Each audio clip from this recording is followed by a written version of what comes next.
प्रणाम प्रणाम सबको प्रणाम।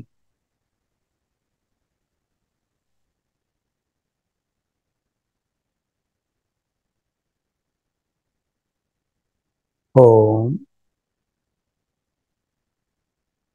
वंदे कृष्णम जगद्गुरुम।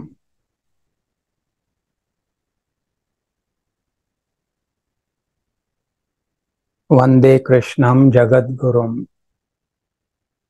वंदे कृष्णम जगद्गुरुम।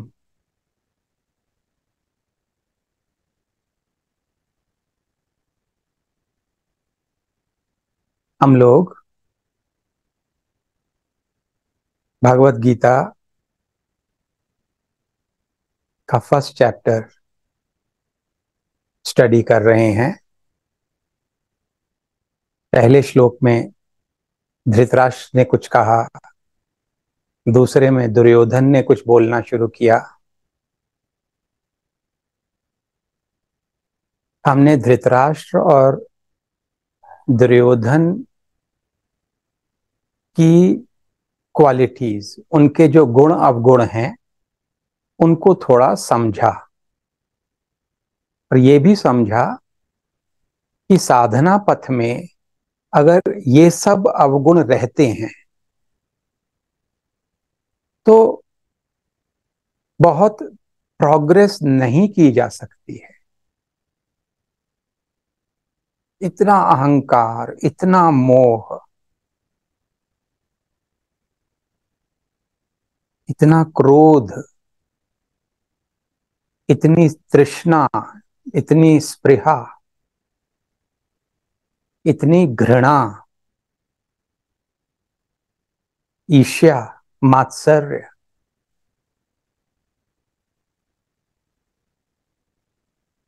तो ये दोनों एक तरह से हमारे टीचर ही हैं।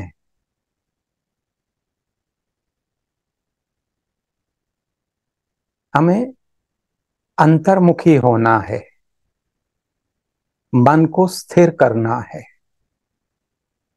जो मन में इतने विकार आते हैं, दुख आते हैं, गुस्सा आता है, कभी मोह जग जाता है, कभी काम जग जाता है, और उलझनों में, कंफ्यूजन में, द्वंद्वों में, डिलेमास में हम खोए ही रहते हैं। वो तो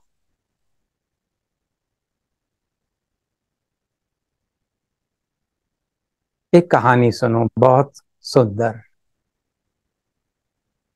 एक जैन मास्टर थे। उनके एक शिष्य उनके पास आए और कहते हैं कि गुरुजी, मेरे को अपना मन स्थिर करना है। I want stillness.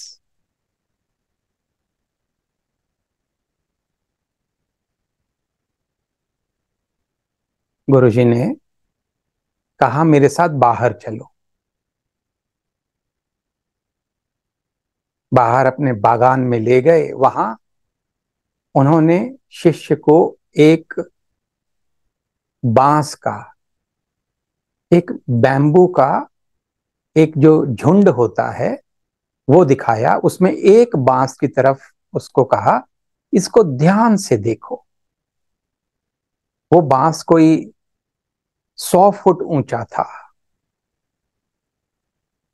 कई साल लगे होंगे उसको इतना ऊंचा होने में।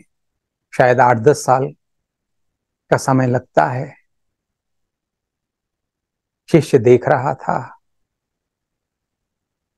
और ये शिष्य बहुत मैच्योर शिष्य है। चीजों को इशारे से समझता है। गुरुजी क्या कहना चाहते हैं, उनको शब्दों का इस्तेमाल करने की जरूरत नहीं है।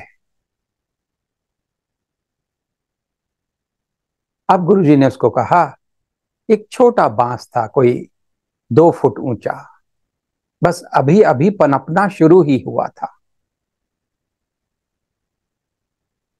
गुरुजी कहते हैं अब इसको देखो ध्यान से। छोटे बांस को उसने देखा, फिर बड़े को देखा, फिर छोटे को देखा, और वो वहीं बैठ गया, आंख मूंद कर। मन एकदम स्थिर हो चुका था, कोई भी तरंग बाकी नहीं थी।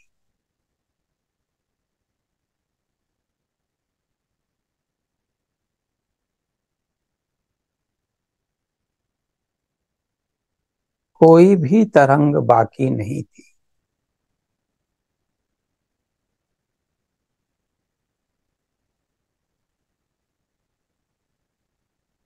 क्या गुजरी होगी उसकी बुद्धि में,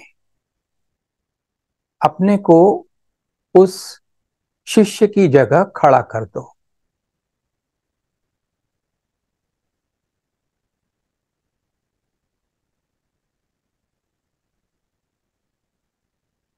उसने 2 ही मिनट में अपनी पूरी आध्यात्मिक जर्नी देख ली,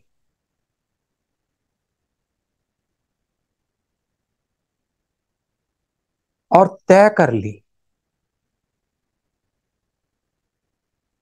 एक गुफा में करोड़ों साल से अंधेरा है, कोई नहीं गया है वहां।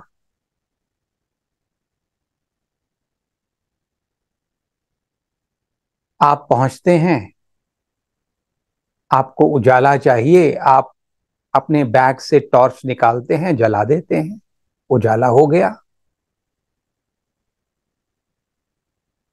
करोड़ों साल नहीं चाहिए हैं उजाला करने के लिए, रोशनी लाने के लिए।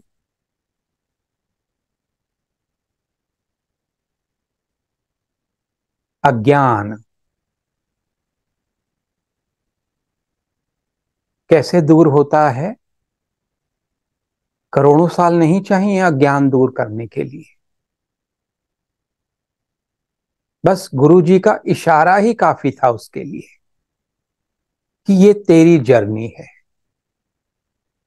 तेरी जो चरम अवस्था है, परम अवस्था है, वो वो बड़ा जो बैम्बू है, यहां से शुरू हुई छोटे बैम्बू से। पर उस छोटे बैम्बू में वो पूरी संभावना है बड़ा होने की।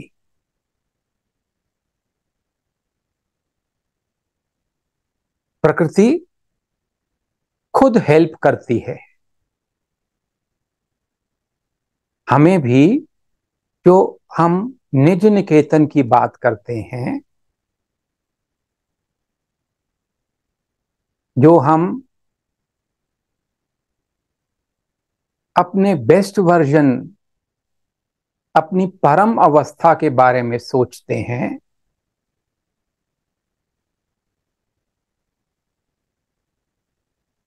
ये सोचना भर काफी है वहां पहुंचने के लिए। The distance to the destination is imaginary. ये मन की एक अवस्था है, और वो मन की एक अवस्था है। एक अवस्था में आप सोचते हैं आप बद्ध हैं, दूसरी में सोचते हैं आप बुद्ध हैं।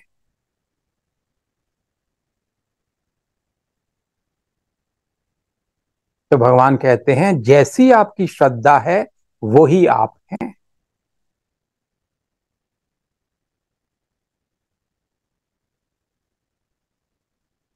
हम सबकी परम स्थिति क्या है? वो जो बड़ा बैम्बू है, जो हमारी परम सुप्रीम स्टेट है, वो है, पहली बात, मन पूर्णतया शांत हो जाए। एक भी तरंग ना उठे, एक भी स्पंदन ना उठे। अखंड शांति, तैल धारावत शांति। अब ये फाइनल बात नहीं है, ये समझ लेना। मन की स्टिलनेस तो कई तरीकों से प्राप्त की जा सकती है। ऐसी कोई ब्रीदिंग एक्सरसाइजेज हैं, आप मैराथन दौड़ो, आपका मन एकदम स्थिर हो जाएगा।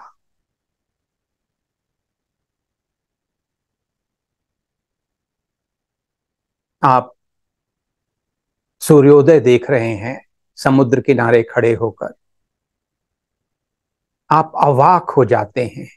केवल वाणी से ही नहीं, कुछ देर के लिए मन से भी अवाक हो जाते हैं, कुछ नहीं उठता। पर उसके बाद फिर आपका स्वभाव सर उठाता है। जो पीछे गुणों का खेल, स्वभाव का खेल चल रहा है,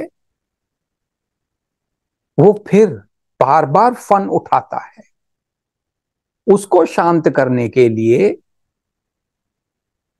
ज्ञान चाहिए, आध्यात्मिक ज्ञान चाहिए, और उस ज्ञान में फिर स्थिति चाहिए। अगर उस शिष्य की तरह हम में परिपक्वता है, हम में वो मेच्योरिटी है, तो बस टॉर्च जलाई और हो गया, इशारा भर दिया गुरुजी ने और हो गया। नहीं तो बाकियों के लिए अभ्यास, अभ्यास योग युक्तेन चेतसा नान्य गामिना परमम पुरुषम दिव्यम याति पार्थानुचिंतयन। भगवान 8वें अध्याय में कि अभ्यास योग से युक्त होकर चेतसा यानी मन, नान्य गामिना, न अन्य गामिना, मन कहीं और नहीं जाता। ऐसा अभ्यास करें, कहीं और नहीं जाता। तब परमम पुरुषम दिव्यम, तब आपकी परम स्थिति जो है, जो परम पुरुष है, परमात्मा, जो आपके स्रोत हैं, जो ब्रह्मांड के स्रोत हैं, उन्हीं में सब कुछ हो रहा है, उन्हीं से सब आया, उन्हीं में सब विलीन हो जाएगा। सृष्टि स्थिति लय कहीं से तो हो रही है ना। जो कुछ भी व्यक्त हुआ, जो कुछ भी मैनिफेस्टेड हुआ, उसके पीछे कोई ना कोई कारण तो होगा ना। कोई भी दुनिया में मैनिफेस्टेशन बिना कारण के नहीं हो सकती है। कोई भी पेड़, एक बड़ का पेड़ देखते हैं, सुना है कि कलकत्ता बोटैनिकल गार्डन में एक 300-400 साल पुराना पेड़ है, जिसकी जड़ें कई कई मीटर्स तक फैली हुई, उसके कई तने निकल गए, खूब बड़ा विस्तार है। शुरू कहां से हुआ था, क्या कारण था? वो बीज था। और बीज जैसे बैम्बू बड़ा हुआ और 100 फुट का हो गया, वो बीज भी उसी तरह बड़ा हुआ।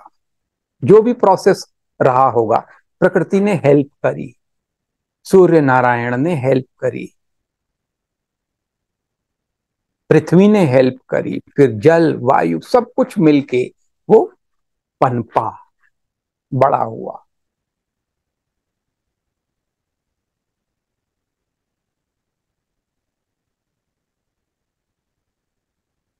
अगर हम उतने मेच्योर नहीं हैं, तो बहुत बार ऐसा देखा गया है कि सुनकर भी समझ नहीं आती है। दुर्योधन और धृतराष्ट्र से हम शुरू कर रहे हैं। क्यों? क्योंकि जो बाधाएं हैं पहले उनको समझ लें।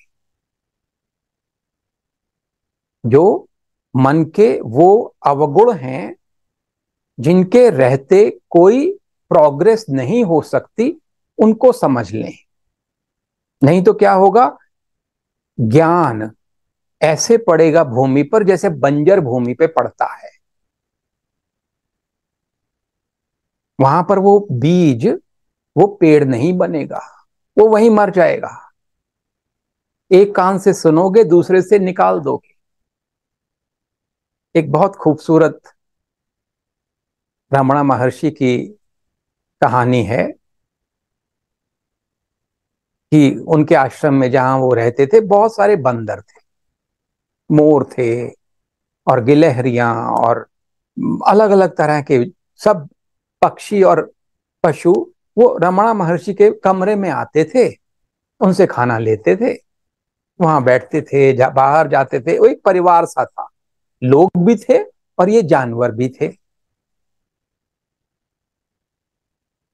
पर वहां क्योंकि बंदर थोड़ा चंचल प्रवृत्ति का होता है, वो जो आश्रम में फल लगते थे, फलों के पेड़ थे, वहां से वो तोड़ के खा जाते थे। तो जो भी आश्रम के अधिकारी होंगे, रमणा तो कुछ बोलते नहीं थे, चुप ही रहते थे अधिकतर। उन्होंने वहां के गार्ड्स को बोला कि इन बंदरों को भगाओ। अब गार्ड्स, जैसे आपने देखा होगा, गुलेल लेके चलते हैं, बंदरों की तरफ मारते हैं, या डंडा लेके चलते हैं तो बंदर डरते हैं। एक गार्ड ने एक बंदर को गुलेल से पत्थर मारा और वो कुछ ऐसा जोर से लगा कि वो बंदर मर गया।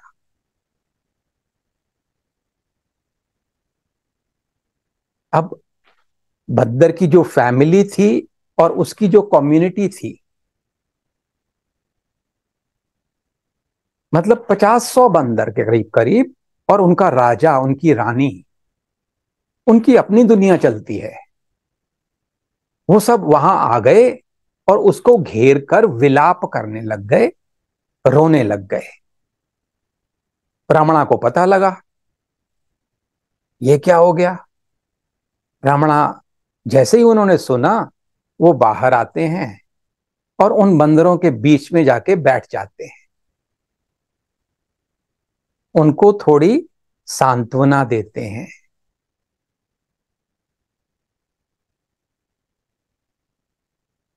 और उनको ब्रह्म ज्ञान देते हैं।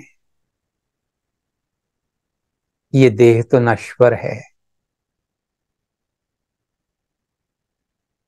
जो भी आया है वो जाएगा ही, पर आत्मा कभी नहीं मरती। ये जो सामने पड़ा हुआ है, ये मृत शरीर बंदर का, ये शरीर ही है, शरीर तो सबका छूटना है, पर इसका जो स्वरूप है, आत्म स्वरूप, जो ये सेल्फ है, वो सदा रहती है। बंदरों को बोल रहे हैं वो, और बंदर बेचारे चुपचाप बैठे सुन रहे हैं। जब वो अपने कमरे में वापस आए तो एक शिष्य उनसे पूछता है, गुरुजी, आप इनको ये बोल रहे थे, इनको कुछ समझ भी आ रहा था? रमणा उसकी तरफ देखते हैं, वापस प्रश्न पूछते हैं, क्या तुम्हें समझ आता है?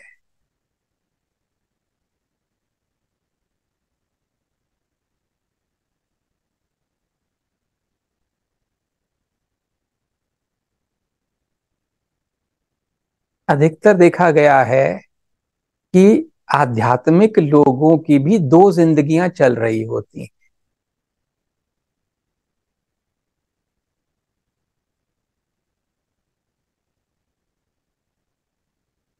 एक जिसमें इच्छाएं, संकल्प, राग द्वेष, पसंद नापसंद, मन की हलचल, और वो जो इमोशंस का रोलर कोस्टर है, वो चल रहा होता है। और साथ में थोड़ी बहुत साधना भी चल रही होती है। मंदिर जाते हैं, थोड़ा पूजा वगैरह करते हैं या करवाते हैं, थोड़ी बहुत पुस्तकें स्वाध्याय भी कर लेते हैं, पर वो जीवन में पूरी तरह उतर नहीं रहा होता। धृतराष्ट्र है, उसके साथ विदुर भी रहते हैं, महाज्ञानी।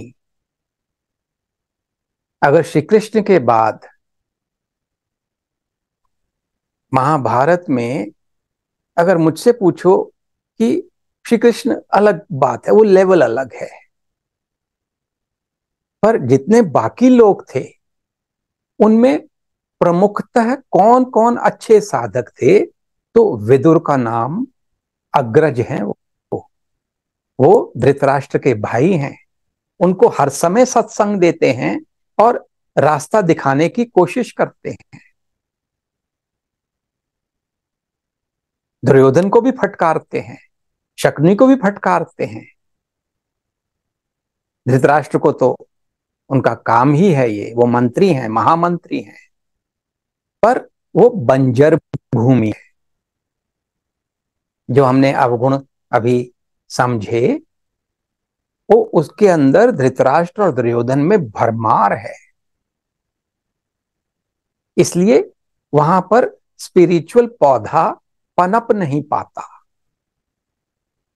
दुर्योधन कहता है ना श्री कृष्ण को, अहम जानामि धर्मम न च मे प्रवृत्ति, अहम जानामि अधर्मम न च मे निवृत्ति। मैं धर्म जानता हूं, जो भी आप बोल रहे हो ना, ये सारी बातें मुझे मालूम है, पर मेरी प्रवृत्ति नहीं होती, मेरी इच्छा ही नहीं होती। अधर्म क्या है मैं जानता हूं, मुझे मत सिखाओ, पर मैं उससे हट ही नहीं पाता हूं।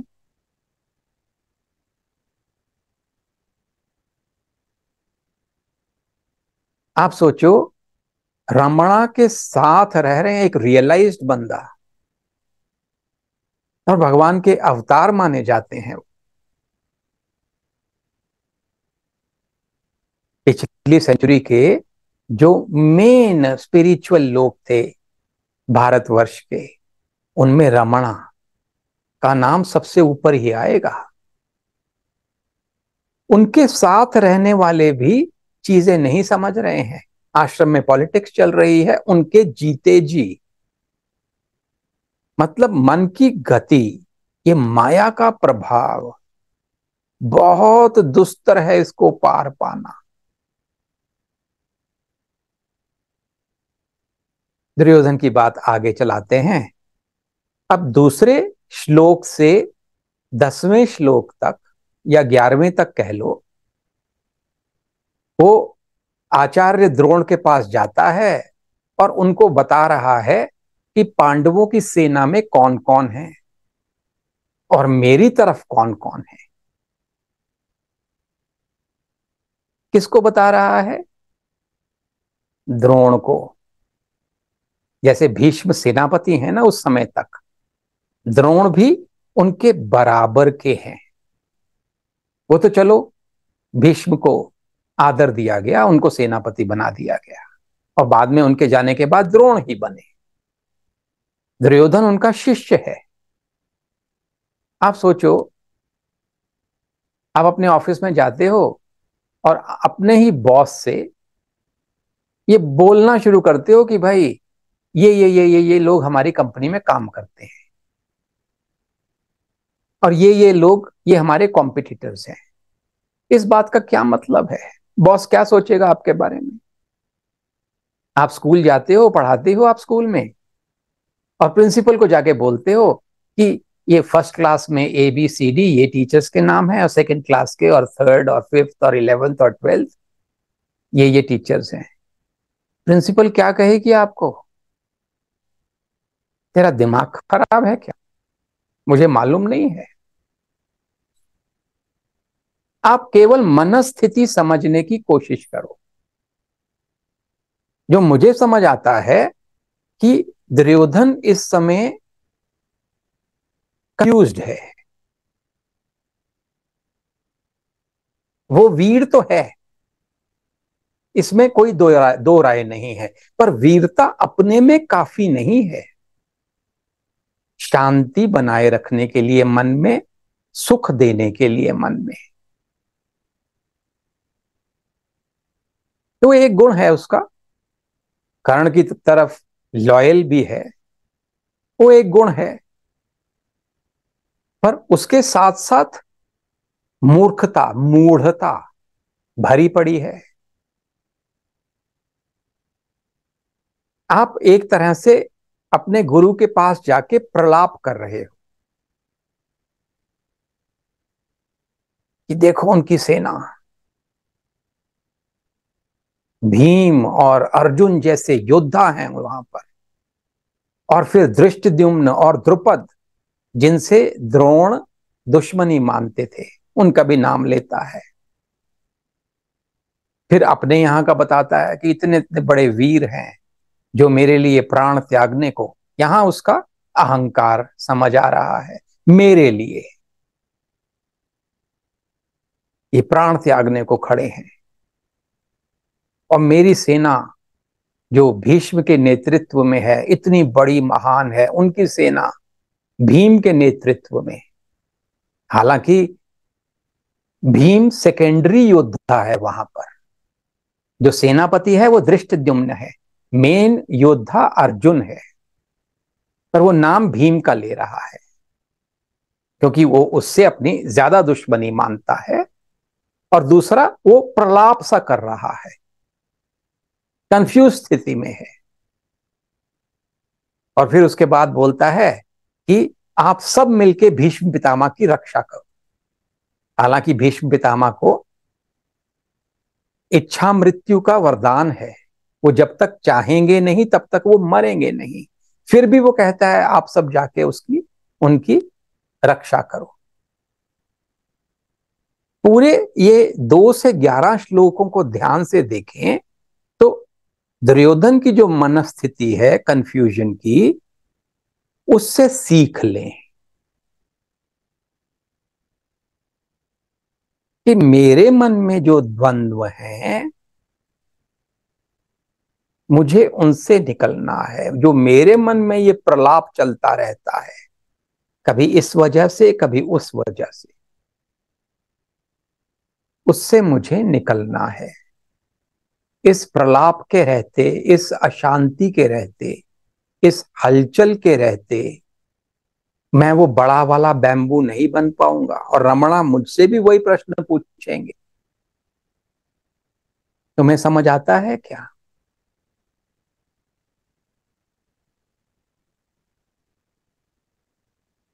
एक शेर आता है कि रग रग में तुझसे इश्क है, ए चारागर मेरे। ये दर्द वो नहीं, कहीं हो कहीं ना हो, रग रग में तुझसे इश्क है। ऐसा जुनून चाहिए। ये बटे बटे मन से वो बैम्बू, बड़ा वाला बैम्बू नहीं बनेगा। वो बीज, वो बड़ा वाला बड़ का पेड़ नहीं बनेगा।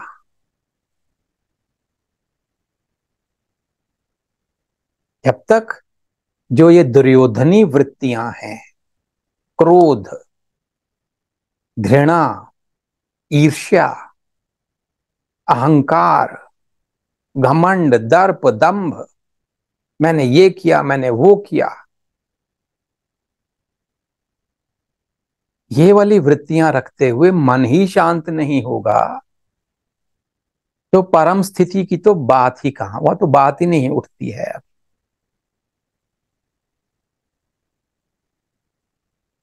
और क्या सीखना है दुर्योधन से?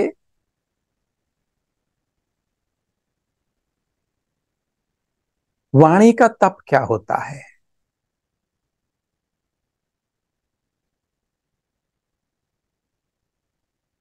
भगवान 17वें अध्याय में बता रहे हैं, अनुद्वेग करम वाक्यम। अनुद्वेग, ऐसा वाक्य बोलना जो दूसरे में उद्वेग पैदा नहीं करता, दुख, परेशानी, क्रोध, शोक आदि पैदा नहीं करता, यानी कि शांति पैदा करता है, खुशी पैदा करता है, प्यार पैदा करता है। हमारी कॉम्पैशनेट कम्युनिकेशन नहीं बनती है जब मन हमारा अंदर से भरा हुआ होता है। क्या होती है ये कॉम्पैशनेट कम्युनिकेशन?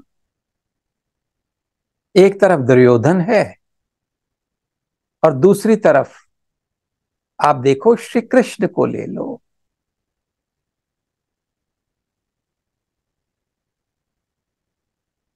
जिनका मन कभी व्यथित नहीं होता, और दूसरा है जिसका मन सदा व्यथित रहता है। तो जिसका मन व्यथित रहता है उसकी वाणी भी कटु रहती है, क्रोध से भरी रहती है, उद्वेग पैदा करती है दूसरों के मनों में, गुस्सा पैदा करती है, दुख पैदा करती है। उसके हाव भाव, उसकी सारी वाइब्स, जो भी उसके निकट जाएगा वो प्रसन्न नहीं होगा। अब ये भगवान कहते हैं इसका उल्टा कर लो, वो वाणी का तप होता है।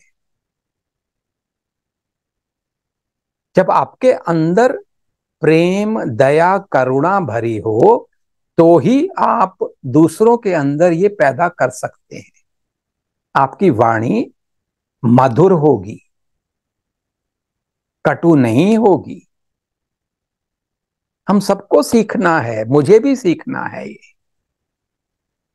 हम सब साधक हैं, कोई नहीं पहुंच गया वो परम अवस्था पे, अभी बस आगे पीछे चल रहे हैं। अब हमको एक साथ हाथ पकड़ के बढ़ना है।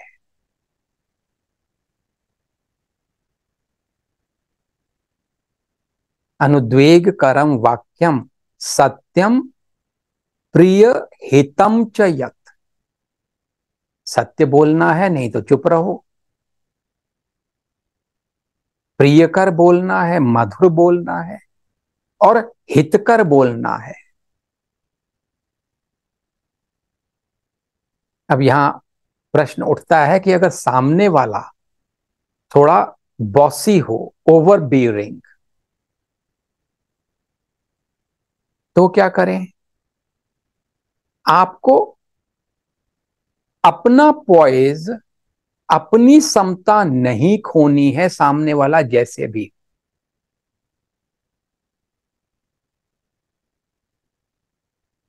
आपका फोकस अपने मन पे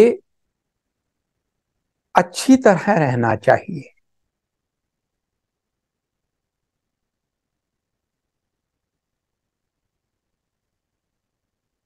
उसके अंदर कुछ बातें समझने की हैं कि जो तीन गुण, तमस, रजस और सत्व, उनके अनुसार जो स्वभाव बनता है, आपको ये समझना है कि हर व्यक्ति विवश है, बेबस है उस स्वभाव के अनुसार चलने। कोई कुछ कर नहीं सकता, सब केवल बकते हैं कि हम, हमारी फ्री विल है, हम आजाद हैं, हम इंडिपेंडेंट हैं। इसका अर्थ भी नहीं समझता कोई कि इंडिपेंडेंस का, स्वतंत्रता का असली में मतलब क्या होता है। जब मन आपका अपने स्वभाव के कारण बलात् चलता है, उसे इंडिपेंडेंस नहीं कहते हैं, फ्री विल नहीं कहते हैं, विवशता कहते हैं। तो उन तीन गुणों के कारण सब लोग विवश हैं। इसको ऐसे ले लो कि सब लोग मरीज हैं। शरीर स्वस्थ दिख रहा होगा, पर अंदर, मनों के अंदर ये रोग हैं ही। अब रोगी के साथ आप कैसे बर्ताव करोगे? या एक बच्चा है छोटा, कैसे बर्ताव करते हो उसके साथ? हर चीज को नजरअंदाज करते हो ना।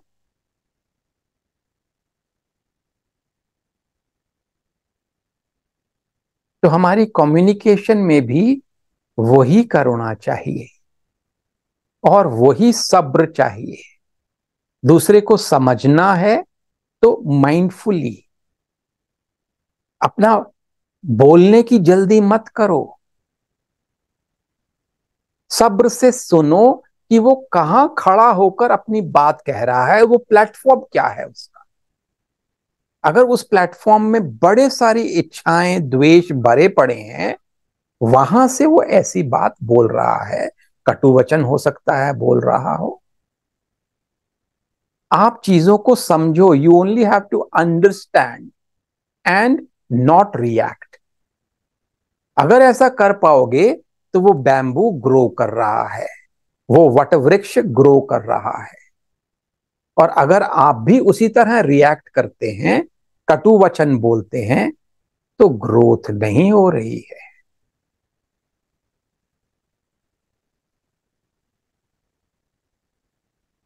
दूसरों के गुणों को समझना है, उनकी फीलिंग्स को समझना है, समझना है, अपना थोपना नहीं है।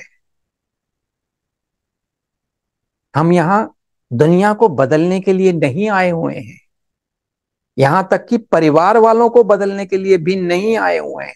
जब तक कोई बढ़ बढ़ के नहीं आपसे सलाह मांगे। कॉम्पैशनेट कम्युनिकेशन उसका एक ये जरूरी हिस्सा है। बढ़ बढ़ के सलाहें मत दो, सुनो, केवल समझो, और जो उनके गुण हैं, जो हमने लैडर ऑफ एवोल्यूशन समझी थी, lethargic state of consciousness, sensual state of consciousness, creative state of consciousness, compassionate, उसके बाद इंट्रोस्पेक्शन और मेडिटेशन आता है। और हमने लग जाते हो कुछ ना कुछ, अपने को एक ऊंचे प्लेटफॉर्म पे खड़ा करके सलाहें देने लग जाते हो, कोई नहीं सुनता आपकी।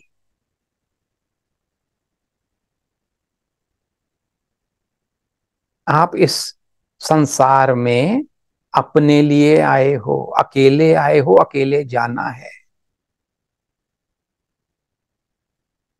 हाँ, बीच में कुछ रास्ते में कारवां बनता गया, और फिर वो कारवां लास्ट में क्या होगा? गुबार देखते रहे, बिखर गया, खत्म हो गया। हम अपने रास्ते चले गए, लोग अपने रास्ते चले गए। हर व्यक्ति जो आपको मिलता है और हर परिस्थिति जो आपको मिलती है, हर सिचुएशन, हर व्यक्ति आपकी साधना के लिए आपको दिया जाता है। नेचर को मालूम है, परमात्मा को मालूम है कि आपके लिए कौन सी परिस्थिति, कौन सी घटना आवश्यक है। जहां जहां आपकी कड़ी कमजोर है, वहां वहां आपको टेस्ट दिए जाएंगे।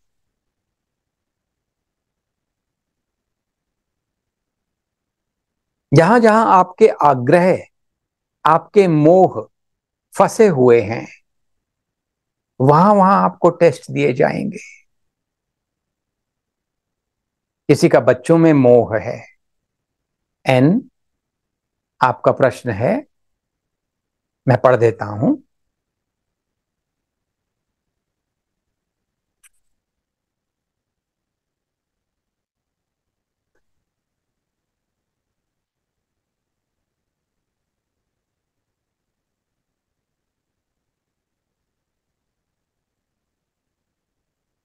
गुरुजी, आपके सेशंस ने तो मेरा स्वरूप ही बदल दिया है। आपके वचन और विजडम से मेरा जीवन तो निर्मल हुआ है। पर गुरुजी, एक सवाल है आपसे कि मेरा मन मेरे बच्चों की हेल्थ को लेकर बहुत पीड़ा में रहता है। उनको परमात्मा के दिए फूल मानकर I try to do what is possible for me, पर जब थोड़े भी बीमार पड़ जाते हैं तो मेरा मन बहुत हैवी हो जाता है। बाकी दुनिया की कोई चीजें मेरे को तंग नहीं करती, परमात्मा की कृपा से, पर बच्चों में मोह है। एन, तुलसीदास जी ने क्या कहा? नाथ, सकल संपदा तुम्हारी, मैं सेवक समेत सुत नारी। ये जो भी है, घर परिवार बच्चे, तुम्हारी संपदा है।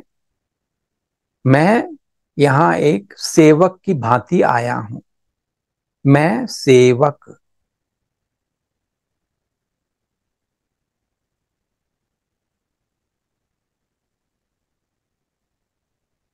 ये वाला दोहा बहुत प्रैक्टिस करो, सुबह शाम। नाथ सकल संपदा तुम्हारी, मैं सेवक समेत सुत नारी। शरीर आया है तो बीमारी अजारी चलेगी ही, मिलेगी ही। और इसका पर्पस क्या होता है? जब एक कैटरपिलर है, उसको तितली बनना है, तो वो बहुत ही स्ट्रगल वाला प्रोसेस होता है तितली बनने का। तो थोड़ी बहुत मुश्किलें जीवन में दी ही इसलिए जाती हैं कि आप अंदर से स्ट्रांग बने। ये बात आपके लिए भी है, बच्चों के लिए भी है। आप उन मुश्किल के समयों में अगर आप शांत और स्थिर रह पाते हैं और साथ में उनको परमात्मा का रूप मान के उनकी सेवा कर पाते हैं, आप जानते हैं कि उसका कितना प्रभाव पड़ेगा उनके जीवन पर। वो ठीक तो हो ही जाएंगे, पर आपके लिए वो साधना का समय है। ये आपकी संपदा है प्रभु, हे राम, मैं सेवक हूं। आप इन रूपों में आए हैं, मेरे को ऐसी शक्ति दो कि मैं मन से बिल्कुल सम रह के इनकी सेवा कर सकूं। और ये हर परिस्थिति में ये बात लागू होगी।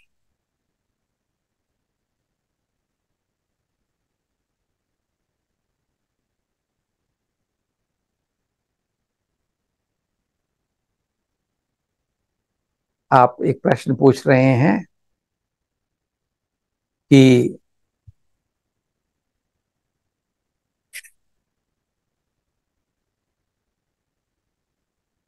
आपने पूछा नहीं है, पर फिर भी मैं उसको बात को उठाऊंगा। आपने बताया है कि मेरे हस्बैंड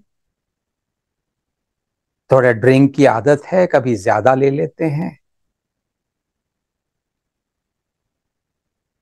तो हमने एक ये मांडवाली करी कि आप बाहर से पी के नहीं आएंगे, आप घर में चलिए, 2-3 हफ्ते में एक बार चलेगा।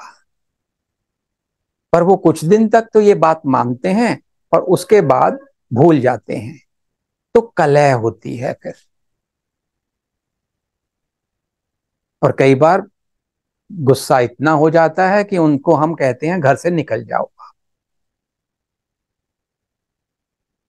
तो ये क्या ठीक है? आप माहौल घर का एक शांतिपूर्वक सब कुछ चले ऐसा चाहते हैं, पर सब लोग तो आपकी बात नहीं मानते हैं।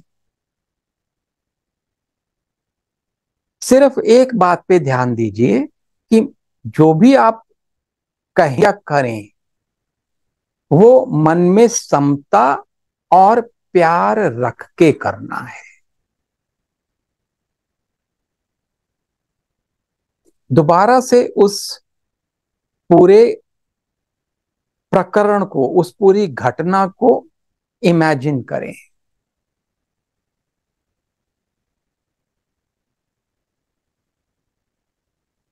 और दोबारा से खुद को उस परिस्थिति में खड़ा करके अपने दिल को करुणा और समता से भरा हुआ देखें।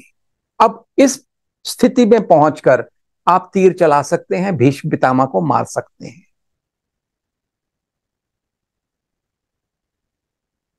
इस स्थिति में खड़े होकर आप थोड़ी फर्मली कुछ बोलना भी हो, वो बोल सकते हैं। महाभारत में तो भगवान ने कई बार झूठ भी बोले। अश्वत्थामा मारा गया, भीष्म पितामह के मुंह से निकलवाया कि वो कैसे मरेंगे। जैसे भी उन्होंने कहा, करा, पर कैसे दिल में समता है।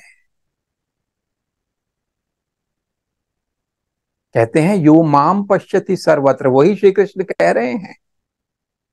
जो अर्जुन की तरफ से सारथी बने खड़े हैं, पर वो दुर्योधन से द्वेष नहीं करते हैं।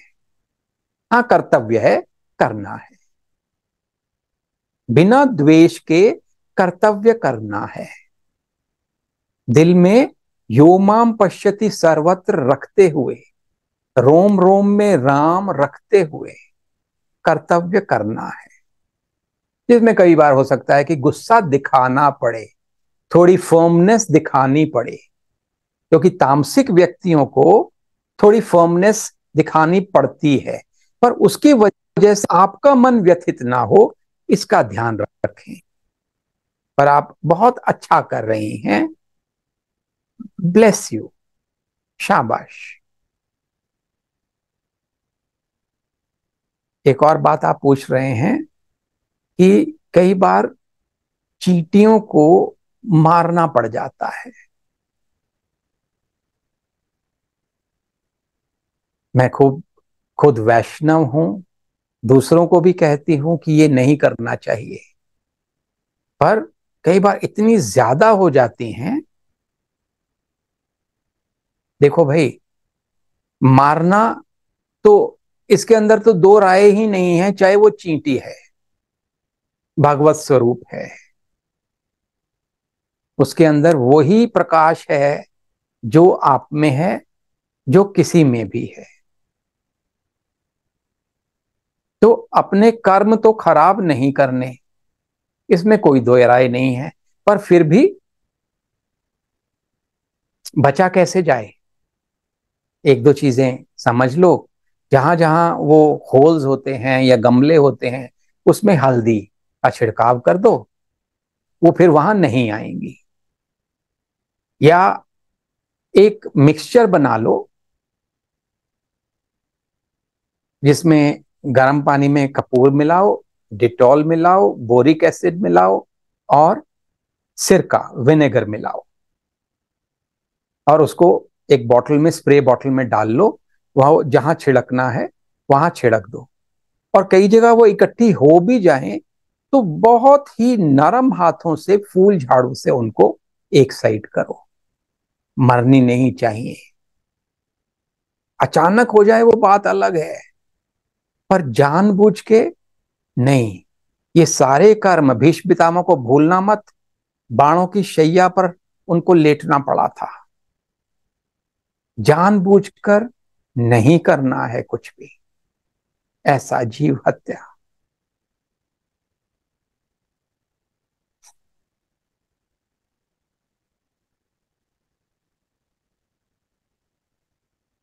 अगर लाइफ में कोई बहुत ही जो प्रिय हो वो चला जाए, दुख होता है।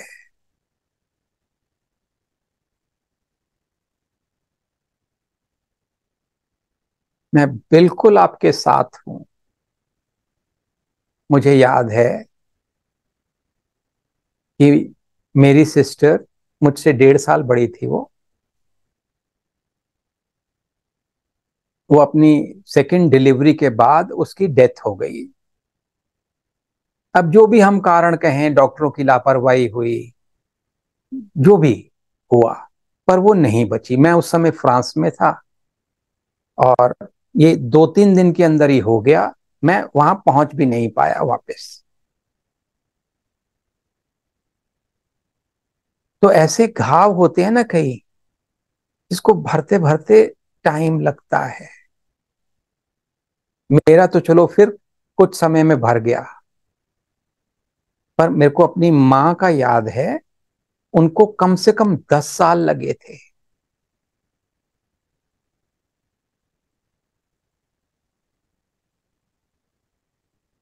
मैं आपके साथ हूं, मैं समझ सकता हूं। ये बहुत मुश्किल समय है आपके लिए। मेरी प्रार्थना आपके साथ है।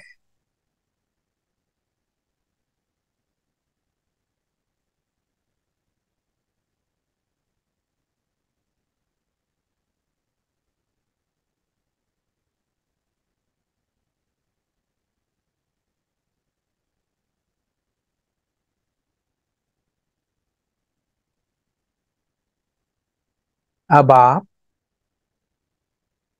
क्या ये कर सकते हो? कोशिश करो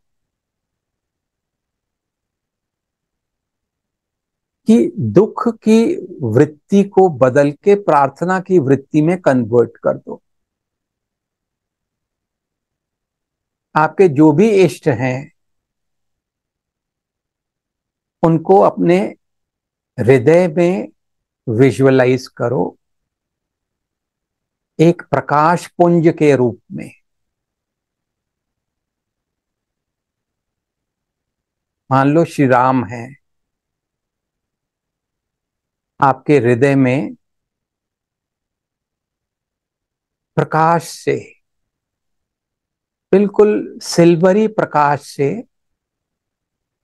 चिन्मय प्रकाश से बने हुए श्री राम आप विजुअलाइज करो और उन्होंने आपके प्रियजन को गले से लगा रखा है, विजुअलाइज करो।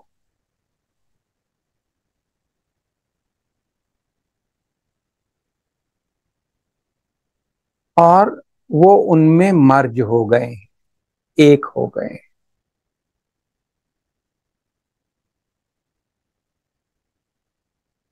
वो रमणा की बात याद रखो जो बंदरों से उन्होंने कहा कि शरीर नश्वर है, आत्मा नित्य है। जो भी आपके प्रियजन हैं जो नहीं है आपके साथ, शरीर नश्वर है, पर जो चिन्मय तत्व है जिसके कारण शरीर प्रकाशित होता है वो नित्य है। वो प्रभु राम में विलय हो गया है, परम शांति की स्थिति में स्थित हो गया है।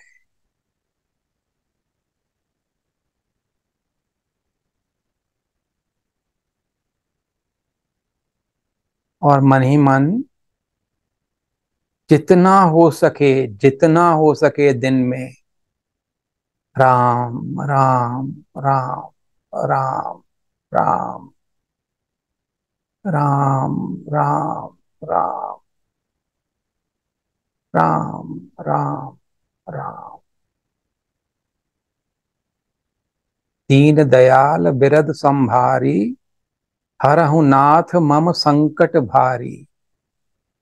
इसको मन में दोहराओ, दीन दयाल बिरद संभारी, हरहु नाथ मम संकट। पूरे भाव से प्रार्थना करो, ये संकट का समय है।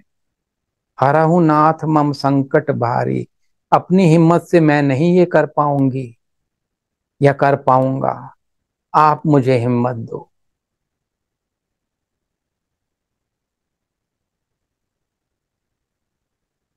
राम राम राम, हरहु नाथ मम संकट भारी, हरहु नाथ मम संकट भारी।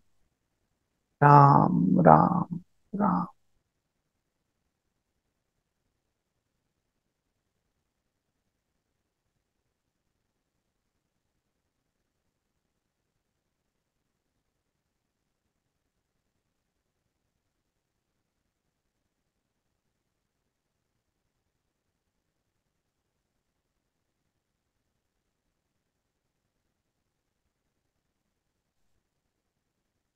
एक प्रश्न है कि मैं किसी को बहुत प्यार करता हूं पर उसकी तरफ से ऐसी कोई आसक्ति नहीं है जैसी मेरी है। आप मुझे कोई वशीकरण का मंत्र बताइए। भाई मैं हाथ जोड़ता हूं,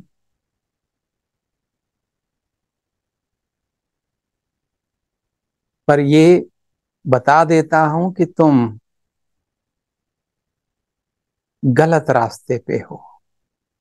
रजसस्तु फलम दुखम, दुख के रास्ते पे हो। जितना आग्रह होगा, जितनी आसक्ति होगी, जितना मोह होगा, उतना ही दुख होगा। अपनी पूर्णता जब तक अपने अंदर नहीं पाओगे, मन शांत नहीं होगा। वो व्यक्ति मिल भी जाए या ना मिले।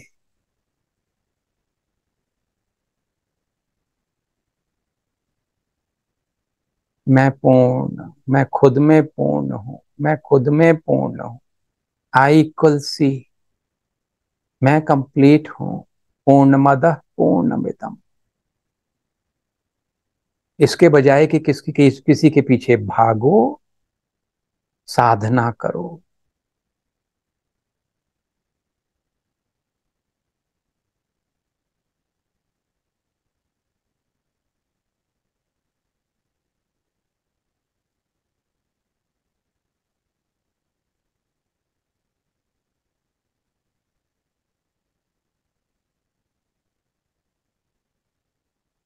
जब भी मन में ऐसी वृत्तियां उठती हैं जो दुख देती हैं, ये दुख एक वेकअप कॉल होती है। अलार्म बज गया, अब जगना है। ये दुख, ये वो अलार्म है।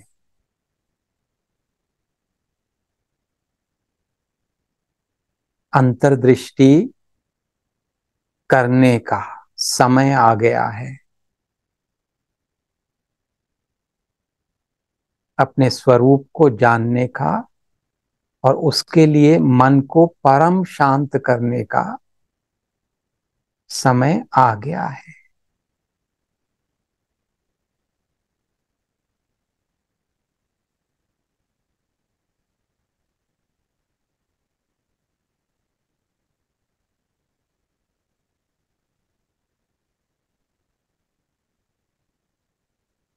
हम भगवान से प्रार्थना करते हैं कि हमारा मन स्पंदन रहित हो जाए और हमें आत्म स्थिति मिले।